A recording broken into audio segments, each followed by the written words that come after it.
Welcome back. Now, an intriguing political drama is unfolding in Kaduna State, where the State House of Assembly has recommended the prosecution of the immediate past governor of the state, Nasir El-Rufai, for corruption during his tenure as governor for 2 terms between 2015 and 2023. The recommendation comes after the Assembly submitted a report indicting El-Rufai for abuse of office, awarding contracts without due process, diverting public funds, and excessive borrowing, which, according to the lawmakers, now left the state heavily indebted. The lawmakers also said their decision followed the investigation of the ad hoc committee set up by the House, led by Henry Zakaria. The report submitted by Zakaria during Wednesday's plenary faulted El-Rufai's administration on the multi-billion naira loans it obtained for the state. The report recommended that El-Rufai be further investigated by security operatives and anti-graft agencies. Joining me now to discuss this further is the chairman of Human and Environmental Development Agenda, HEDA, Lanre Suraj, who joins us from the United States of America. Lanre, thank you very much for your time and thanks for joining us on the program. Well, this is actually coming as a big surprise, and for some people, it's actually a clear point, that all is not well between El-Rufai and the man he helped to come to power, and that's the incumbent governor, Sani. What do you make of all of this? Yeah, I think what I can make from all of this is the development that we should actually also seriously embrace as Nigerians. I mean, this is part of the things that we want to see in terms of promoting accountability and also good governance. This is coming on the heels of what we've seen in Rivers, where you see Fubara also threatening to investigate what happened with his godfather and predecessor, Nyesom Wike. And that really is what we should be having in democracy. It is not just going to be a function of because you either help the person to emerge as your successor. It means all your atrocities should then be covered or forgotten. But honestly, do you think this is just about? Sorry to interject, Lanre. Do you think this is just about? This is actually about democracy, transparency, and all of that, or is just about politics, gone wrong? That it's just about a political fight. So it's really not about the fight against corruption, so to say. No, I mean, you would really find, so when you want to understand the fight against corruption does not just happen in a vacuum.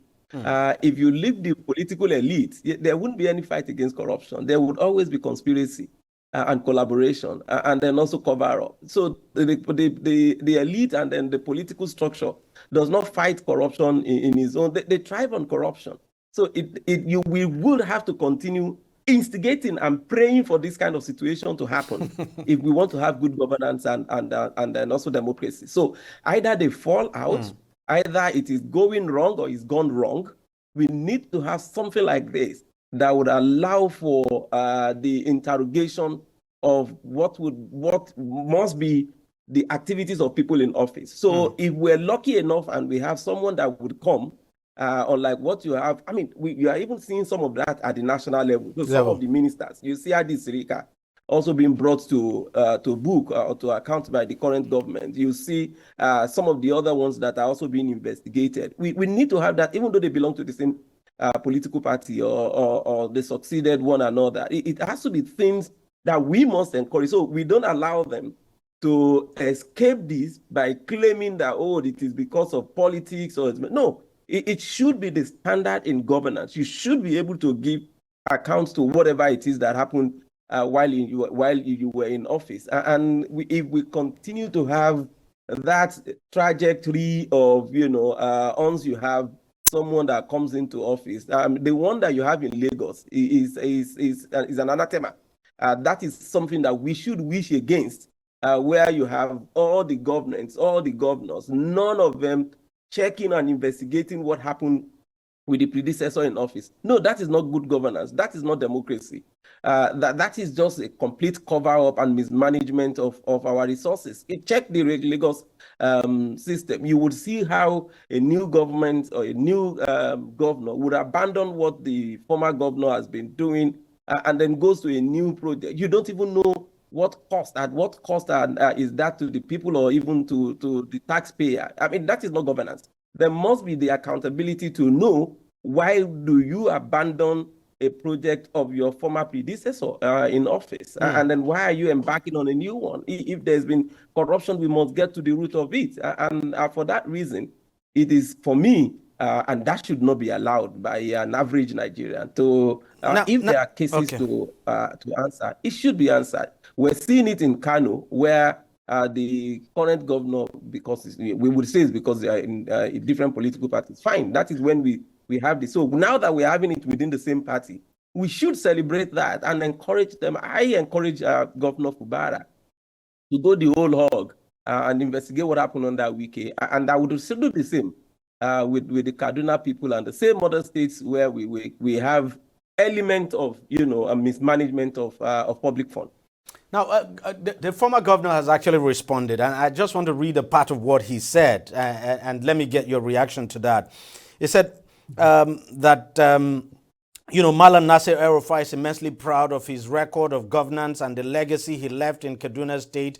Now, this was a statement now issued on his behalf by his spokesperson, that this record is consistently high performance in public and private offices now, cannot be altered by any malicious effort to use the auspices of a state legislature now for defamation and undeserved smear.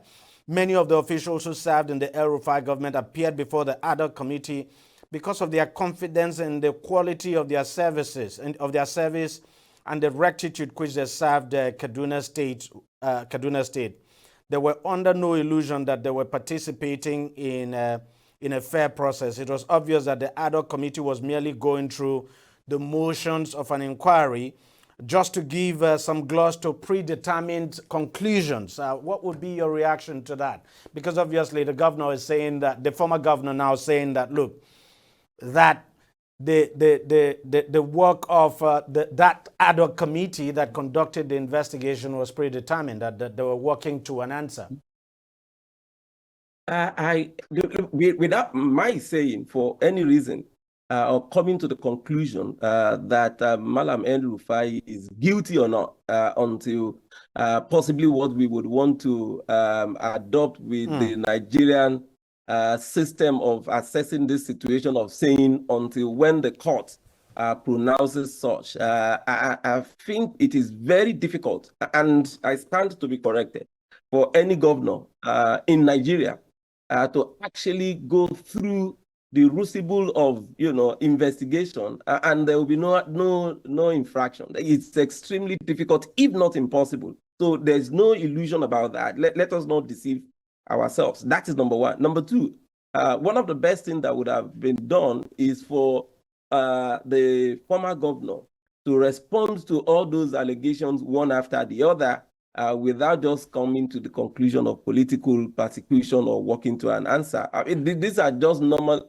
People will issue this statement. I mean, you've heard even former president of the United States almost every day, disparaging even the court and the judge until he was found guilty. He's still accusing people of, even accusing the president of the United States of being behind it. So people are capable of coming up with all manners of political defense for allegation or even charges of atrocities. And so that for me is not the way to respond or even deal with this issue. I mean, somebody is talking about his signature being forged to obtain some loans and then also the rest of that. These are very critical issues to respond and deal with. It's not the kind of situation that you want to deal with it and say, oh, okay, this is based on, yes, there are political differences, no doubt. And without that, the truth would never come out. So that much we must establish and also know.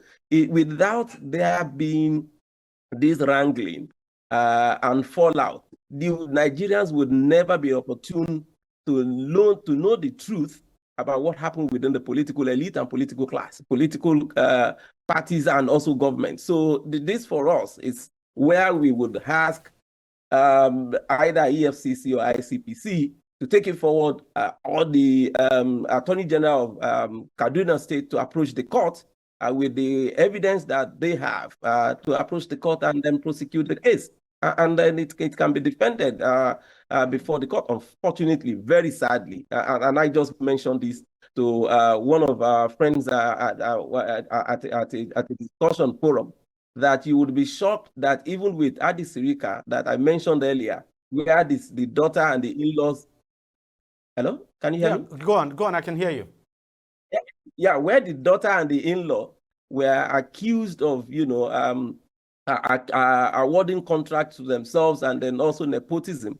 You would be shocked at the number of lawyers who would go to court to go and try to dissuade the court from relying on those overwhelming evidence that will be presented before the court. So sometimes even our court is not so reliable, but it is still the only way that you can give people the opportunity to actually go and ventilate, whatever it is they have as reservation, allegation, and the rest of that.